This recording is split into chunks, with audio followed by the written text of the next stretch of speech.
O marisqueo na ría de Rianxo segue a sufrir as consecuencias dunha baixa produción e a crecente ameaza do furtivismo. Aínda que o marisqueo a pé continúa dándose, a falta de marisco nas praias está a afectar gravemente ao sector. O patrón maior de Rianxo advirte que a situación é semellante á que se vive en toda a ría. A produción segue a descender e as praias están cada vez máis afectadas. A falta de vixilancia para loitar contra o furtivismo é unha das principais preocupacións. O marisqueo a pé si está indo a traballar, a campaña, como sabemos, en toda a ría hai un descenso moi grande de produción, aquí é igual que no resto das zonas, están collendo, algúns collen o cupo, outros non, onde temos a cría é contra arriba, na Mallante, que é o que estábamos falando sempre cos guardacostas e con todo, porque temos un problema grande co furtivismo, porque non nos dan as horas de vigilancia moitas veces e témolas que cuadrar para que sean nas pleamares, casi se me descoido, porque con un pouco de marea xa os temos a traballar os furtivos.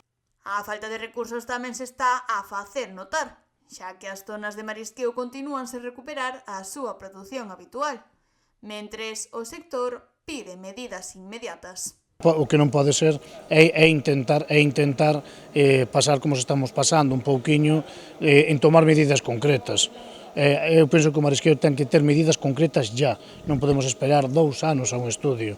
Eu penso que hai que ir avanzando en medidas concretas. É a medida que se tomou do libre marisqueo na anterior reunión, que foi en setembro, a finais de setembro, de que a directora dixo que cerraba, que iba a haber unhas axudas e que iba a intentar facer unha vigilancia, máis os labrados e todo eso desas zonas de libre marisqueo, pois vexo correcto. É unha decisión que se toma, é a primeira vez que se toma unha decisión sin contar co sector para intentar recuperar.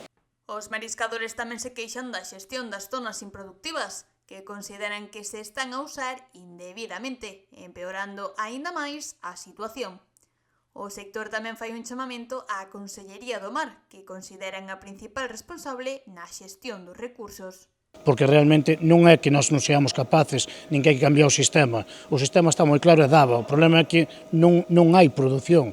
Eles están dicindo que queren as zonas improductivas. Pa que? Pa que facer como en Carril? Que a maioría dos parques traen a meixa do outro lado e vendena como se fora daqui? Non estamos dicindo todos, que hai xente que respeta as normas e respeta todo. O que é o daqui, sementa, intenta pregonar, pero hai outra xente que non. Que queremos? Eso, ese sistema. Porque se realmente nós sementamos, e non é que nos dean axudas, é que quen é responsable das cofradías, da gestión do recurso, é a Consellería, non somos nós.